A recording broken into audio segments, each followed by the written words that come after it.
தமிழ்நாட்டுல ஒரு விவசாயிய சிஎம் ஆக்க முடியுமா? ஆனா அது ஆல்ரெடி நடந்துருச்சுங்க. ஏடிஎம்கேவோட இன்னைக்கு இருக்க லீடர், அந்த பொலிட்டிக்கல் லீடர் பாத்தீங்கன்னா ஒரு விவசாயி. அதே மாதிரி வெள்ளம் அதெல்லாம் பாத்தீங்கன்னா ஜாகரி ஒரு ட்ரேடரா இருந்திருக்காரு. ஜாகரி வாங்கி விற்கிறவரா இருந்திருக்காரு. ஆனா இன்னைக்கு பாத்தீங்கன்னா அவர் வந்து நிறைய டைம் சிஎம்மாவும் ஆயிட்டாரு.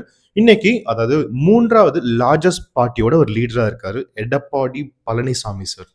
ஆனா இன்னைக்கு பாத்தீங்கன்னா வந்து நிறைய பேர் ஏடிஎம்கேல இருந்து டிவிகே பொலிட்டிக்கல் பார்ட்டிக்கு ரொம்ப இன்னைக்கு கூட மதுராந்தகத்துல பாத்தீங்கன்னா ஒரு பெரிய ஒரு மீட்டிங் நடக்குதுங்க. அதுல 3000 பேர் ஏடிஎம்கேல இருந்து டிவிகேக்கு ஜாயின் பண்றாங்க. வாரம் வாரம் நிறைய நியூஸ் நம்ம பார்த்துட்டே இருக்க வேண்டியதா இருக்கு. அதாவது நேத்து கூட நம்ம தமிழ்நாட்டோட ஸ்பீக்கர் ஓகேவா அவர் பாத்தீங்கன்னா வந்து 4 எம்எல்ஏ ரிசைன் பண்ண எம்எல்ஏக்கு வந்து நோட்டீஸ் விட்டுருக்காரு. உண்மையாலுமே நீங்க எதனால ரிசைன் பண்ணீங்க, நீங்க ஒரு டே வந்து என்ன நீங்க மீட் பண்ணணும், அவங்களுக்கு என்ன என்கொயரி பண்ணணும்னு சொல்லி இருந்திருக்காரு. இதுக்கு முன்னாடி நிறைய SP Velumani sir, CV Shanmugam sir நிறைய ஒரு கான்ஃபிளிக்ட் வந்து இன்னைக்கு ஏடிஎம்கே நடந்துட்டு இருக்கு. உண்மையாலுமே டிவிகேக்கு ஏடிஎம்கேவை பிடிக்கவே பிடிக்காதுங்க. அவங்களோட கொள்கைகளை பிடிக்கவே பிடிக்காது. ஏன்னா ஏடிஎம்கே யார் கூட இன்னைக்கு அலையன்ஸா இருக்காங்க? பிஜேபி அப்படின்ற ஒரு பொலிட்டிக்கல் பார்ட்டியோட அலையன்ஸா இருக்காங்க. சிஎம் விஜய் சார் பாத்தீங்கன்னா வந்து அவரு டைரக்டா வந்து என்னோட கொள்கை எதிரியாவே நான் பிஜேபி நான் பாக்குறேன் அப்படின்னு சொல்லிட்டு இருக்காரு இல்லையா? சோ அந்த மாதிரி ஒரு பொலிட்டிக்கல் பார்ட்டி கூட இவங்க ஒரு கூட்டணி வைக்க மாட்டாங்க. ஆனா ஏடிஎம்கேவோட தொண்டர்களுக்கு டிவிகே பிடிக்குதா பிடிக்கலையான்றது ஒரு பெரிய ஒரு கொஸ்டின் மார்க் தான். ஏன்னா அவங்களுக்கு நிறைய பேருக்கு டிவிகே பிடிச்சிருக்கு, அதோட லீடராகவும் பிடிச்சிருக்கு. இன்னைக்கு இந்த வீடியோல பாத்தீங்கன்னா எடப்பாடி பழனிசாமி சாரோட ரைஸ் அண்ட் ஃபால், அதே மாதிரி இன்னும் என்ன பண்ண போறாரு அப்படின்றத டீட்டெயிலா இந்த வீடியோல பார்க்க போறோம். இந்த வீடியோ முழுசா பாருங்க. இந்த வீடியோ கொஞ்சம் லென்த்தியா இருக்க போது. இந்த வீடியோவோட அதாவது பேக்ரவுண்ட் ரிசர்ச்ல வந்து நம்மளோட டீமோட பெரிய எஃபர்ட் இருக்கு. வீடியோக்குள்ள போறதுக்கு முன்னாடி நம்ம சேனலை சப்ஸ்கிரைப் பண்ண மறந்துடாதீங்க. இந்த மாதிரி நிறைய விஷயங்கள், அதாவது இன்னைக்கு நம்ம இந்த வீடியோல பாத்தீங்கன்னா Edappadi Palaniswami sir, SP Velumani sir, CV Shanmugam sir மேலேயுமே நிறைய அலிகேஷன் இருக்கு. உண்மையாலுமே டிவிஏசி இருக்குல்ல, ஆன்டி கரப்ஷன் பியூரோ, அதுவே பாத்தீங்கன்னா வந்து நிறைய கரப்ஷன் வச்சிருக்கு. எஸ்பி வேலுமணி சார்லாம் 11 கிலோ தங்கத்தை வந்து வீட்டுல இருந்து ஆன்டி கரப்ஷன் பியூரோ எடுத்து வந்திருக்காங்க. எல்லாத்தையும் இந்த வீடியோ நம்ம டீட்டெயிலா பார்க்க போறோம். அதாவது ஓவராலா எடப்பாடி பழனிசாமி சார் எங்க பிறந்தார் எல்லாத்தையுமே கம்ப்ளீட்டா நம்ம பார்க்க போறோம். ஃபர்ஸ்ட் விஷயம் நம்ம எதில் பார்க்கணும்னா சேலத்துலேருந்து ஆரம்பிக்கணுங்க. சேலத்தில் பார்த்தீங்கன்னா வந்து எடப்பாடி பழனிசாமி சாரோட ஒரு சொந்த ஊரில் பார்த்தீங்கன்னா 1954 வருஷம் வந்து பிறந்திருக்காரு. ஸோ இவர் பார்த்தீங்கன்னா ஆரம்ப காலகட்டத்திலே பார்த்தீங்கன்னா பிஎஸ்சி ட்ராப் அவுட் வைஷ்வி காலேஜ் ஈரோடில் படிச்சிருந்திருக்காரு. முன்னாடியே பார்த்தீங்கன்னா வந்து இவர் விவசாயத்து மேலே பெரிய ஒரு இன்ட்ரெஸ்ட் இருந்திருக்குங்க. விவசாயத்தை வந்து இவர் பண்ணியே ஆகணும், அதை வந்து அவங்க ஓவரால லோக்காலிட்டியில் இவர் நிறைய அட்வைஸும் கொடுத்துருந்துருக்காரு. அதே மாதிரி ஜாகரி ட்ரேடிங் பண்ணியிருக்காரு. மண்டவேலெல்லாம் இருக்குது பார்த்தீங்களா, அதெல்லாம் வாங்கி விற்கிறது, இந்த மாதிரி நிறைய விஷயங்களை பண்ணியிருக்காரு. இதனாலேயே அவர் வந்து ஜாகரி பழனிசாமி அப்படின்றதுல முன்னாடியே அதாவது 1970களில் வந்து இவர் வந்து இப்படி கூப்பிட்டு. ஸோ 1970களில் பார்த்தீங்கன்னா ஒரு பெரிய ஒரு ஸ்பிளிட் ஒன்று நடக்குது. அது எல்லாத்துக்குமே தெரிஞ்ச ஒரு விஷயம். அதாவது திராவிட கட்சிகள் வந்து 2ஆ பிரியுது. அதாவது வந்து கருணாநிதி சார் இருக்கார்ல, அவர் வந்து அதாவது நிறைய பேர் என்ன சொல்றாங்கன்னா வந்து எம்ஜிஆரை வந்து வெளியே அனுப்பிச்சிட்டாங்க அப்படின்னு சொல்றாங்க. ஆனா ஏதோ ஒரு கொள்கை அடிப்படையா, அதாவது கொள்கை ரீதியான ஒரு கான்ஃபிளிக்ட் தான் அவர் வெளியே வந்துட்டார் எம்ஜிஆர். 1974ல புதுசா ஒரு கட்சி தொடங்குறாரு எம்ஜிஆர் கட்சி தொடங்குறனே பாத்தீங்கன்னா வந்து இவரு அதாவது ஆரம்ப காலகட்டத்திலே பாத்தீங்கன்னா அவர் ஜாயின் பண்ண அப்படின்னு நினைக்கிறாரு. ஸோ பிரான்ச் செக்ரட்டரியா வந்து எடப்பாடி பழனிசாமி சார் ஃபர்ஸ்ட் ஒரு ஸ்பார்க் அவர் வந்து அந்த இடத்துல வந்து ஸ்டார்ட் பண்றாரு. ஸோ 1987ல அவருக்கு வந்து ஒரு உண்மைத்தன்மையோட ஒரு சின்ன ஒரு டெஸ்ட்னு கூட சொல்லலாம். ஸோ இந்த 87 நடக்குது. ஏடிஎம்கே இன்னும் பிளவா பிடிச்சிருக்கு. அதாவது எப்படின்னா வந்து அதாவது எம்ஜிஆர் இறந்தோடனே பாத்தீங்கன்னா ஜெயலலிதா மேமோட தனியா, அதே மாதிரி ஜானகி மேம், ஜெயலலிதா அதாவது எம்ஜிஆர் சாரோட ஒய்ஃப், ஸோ அவங்களும் தனியாக வந்து ஏடிஎம்கே லீட் பண்ணு நினைச்சிட்டு இருக்கும்போது அந்த இடத்துல பார்த்தீங்கன்னா எடப்பாடி பழனிசாமி சார் என்ன பண்றாரு, ஜெயலலிதா மேம் கூட நான் போறேன் அப்படின்னு ஒரு முடிவு எடுத்துட்டு ஜெயலலிதா மேம் கூட அந்த பயணத்தை வந்து தொடர்றாரு. அதே மாதிரி அவங்க அந்த ஜெயலலிதா மேமோட நான் உண்மையான தொண்டை அப்படின்னு சொல்லிட்டு இன்னைக்கு வரையும் இந்த ஒரு நியர்லி ஒரு 30 வருஷமாவே பார்த்தீங்கன்னா வந்து அது பயணம் பண்ணிட்டே இருக்க ஏடிஎம்கேல 1989ல ஃபர்ஸ்ட் எம்எல்ஏவா அவர் ஜெயிச்சிருக்காரு. எடப்பாடியிலேயே பார்த்தீங்கன்னா 91ல செகண்ட் எம்எல்ஏ, அதே மாதிரி 96ல ஏடிஎம்கே கம்ப்ளீட்டா எராடிகேட் ஆகுது. 98ல திருச்செந்தூர்ல எம்பியா மாறி இருக்காரு அவரு. அதே மாதிரி 99ல 2006 இந்த மாதிரி நிறைய விஷயங்கள் நடந்துட்டு இருக்கு. 2011 ஒரு பெரிய ஒரு ட்விஸ்ட்டுங்க. என்னாச்சுன்னா வந்து எடப்பாடி பழனிசாமி திரும்பியும் பாத்தீங்கன்னா ஒரு மினிஸ்டரா மாறுறாரு இல்லையா? ஸோ அந்த இடத்துல பாத்தீங்கன்னா சசிகலா மேம், அதாவது வந்து 2011 பாத்தீங்கன்னா சசிகலா மேம் வந்து ஒரு பவர்ஃபுல்லான ஒரு பர்சன் தான். ஜெயலலிதா மேமோட வந்து ஒரு கூடயே இருக்க ஒரு பர்சன் தான் சசிகலா மேம்ன்றவங்க. ஸோ அவங்க வந்து என்ன பண்ணாங்க, நானும் பொலிட்டிக்கல்ல நிறைய மாற்றங்களை கொண்டு வரணும், நானும் டெசிஷன் மேக் பண்ணணும் அப்படின்ற மாதிரி கட்சிக்குள்ளேயே வந்து அவங்க ஒரு பிரிவினை உண்டாக்கணும் அப்படின்ற மாதிரி நினைக்கிறாங்க. 2011 ஜெயலலிதா மேம் இருக்காங்க, இருந்தாலும் சசிகலா மேம் என்ன பண்றாங்க, ஒரு ஒரு சில எம்எல்ஏவோட சப்போர்ட்லாம் வாங்கிக்க நினைக்கிறாங்க. அப்ப எடப்பாடி பழனிசாமி சாரும் இதுல ஒருத்தர்.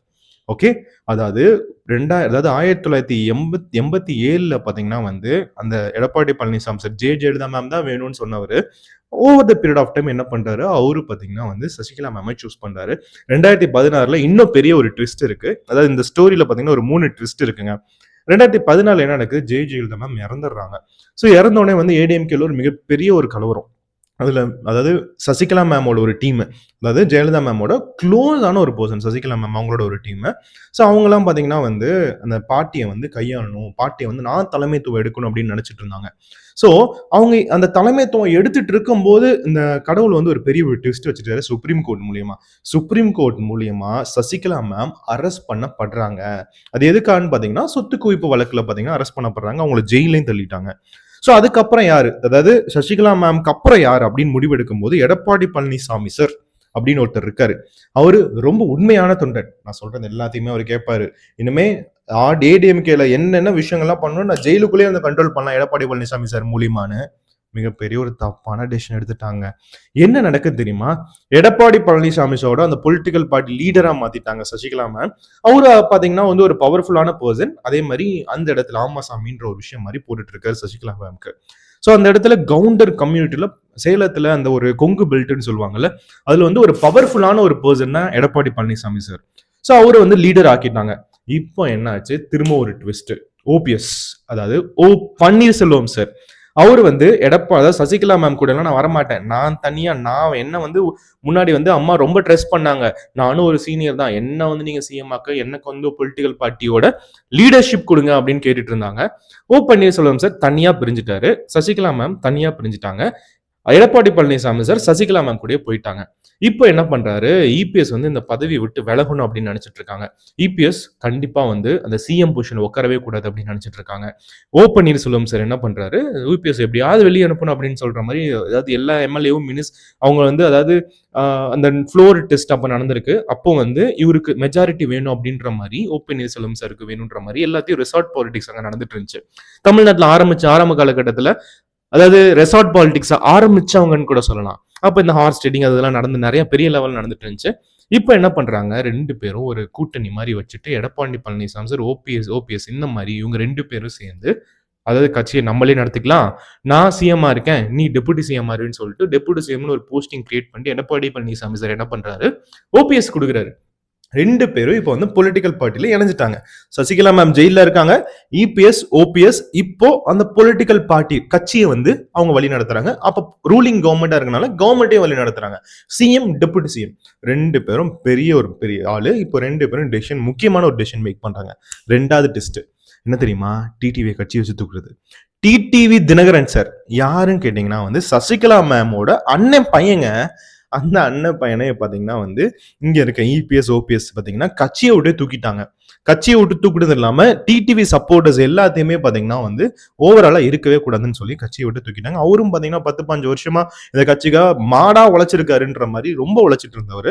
அதுக்கப்புறம் டிடிவின்னு ஒருத்தர் வந்து இந்த தமிழகத்துக்கு ஒரு பெரிய ஒரு முகமா அறிமுகமாகிறாரு. அவரு வெளியே வந்து வேற ஒரு கட்சியும் தொடங்கிட்டாரு.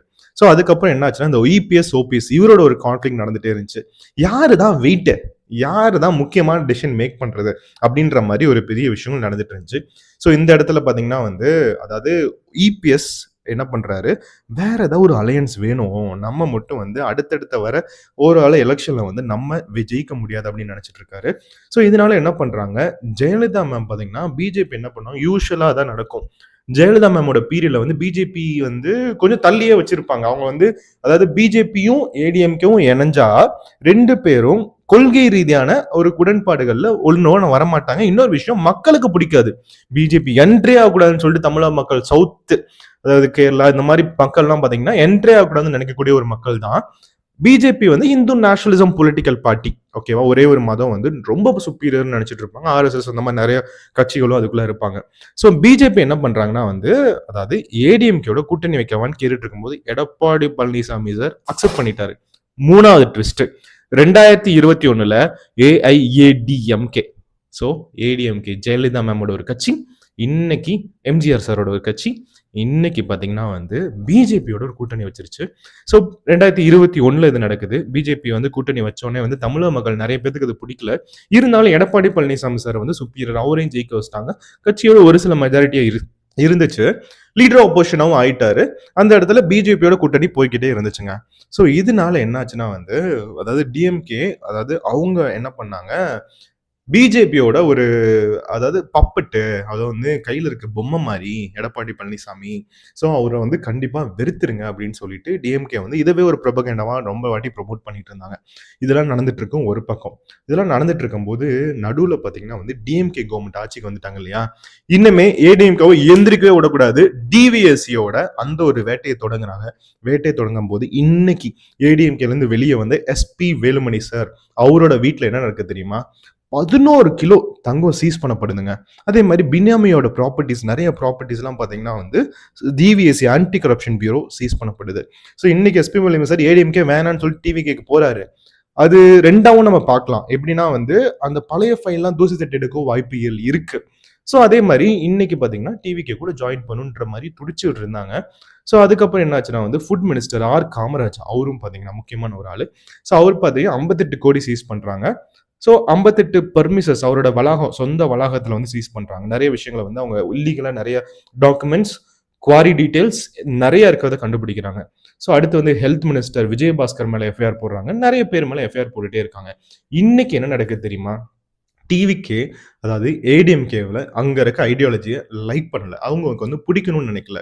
ஆனால் ஏடிஎம்கேல நிறைய மக்கள் பார்த்தீங்கன்னா வந்து டிவிகேக்கு வரணும், நான் டிவிகேல வந்து ஒரு மெம்பராக இருக்கணும், நான் மக்களுக்கு நல்லது செய்யணும்னு இல்லை. ஒரு சில பேர் நான் டிவிகேக்கு வந்து நான் என்ன நானே காத்துக்கணும், விஜய் சார் மட்டும் போய் எப்படியாவது ஏதாவது ஒரு விஷயம் பண்ணிட்டு அவரை இம்ப்ரெஸ் பண்ணிட்டு என் மேல இருக்க பழைய ஃபைல்லாம் தயவு செஞ்சு தூசி தட்டி எடுக்காத முடிவு பண்ணிக்கணும் அப்படின்ற மாதிரி நினைக்கிறாங்க. இன்னைக்கு தான் நடந்துட்டு இருக்கு. அதாவது ஒரு 15 நாளைக்கு முன்னாடி பார்த்தீங்கன்னா வந்து SP Velumani sir, CV Shanmugam sir, இவங்க பெரிய ஒரு விஷயத்த வந்து பண்ணி விட்டாங்க. அதாவது நிறைய கூட்டணியில், அதாவது ஏடிஎம்கேல வெளியே வந்து டிவிக்கு சப்போர்ட் பண்றேன், அதாவது நான் ரிசைன் பண்றேன் அப்படின்ற மாதிரி நிறைய விஷயங்கள் பண்ணிட்டு இருக்காங்க. இன்னைக்கு பார்த்தீங்கன்னா வந்து இன்னைக்கு ஏடிஎம்கே நிறைய பிரிவுகளாக உடஞ்சிட்டு இருக்கு. அதே மாதிரி ஒரு சில பேர் என்ன பண்றாங்கன்னா வந்து அதாவது எடப்பாடி பழனிசாமி சார் தலைவரா இருக்கக்கூடாதுன்னு நினைக்கிறாங்க. ஆனா எடப்பாடி பழனிசாமி சாருக்கு ஒரு ஸ்பெஷாலிட்டி இருக்கு.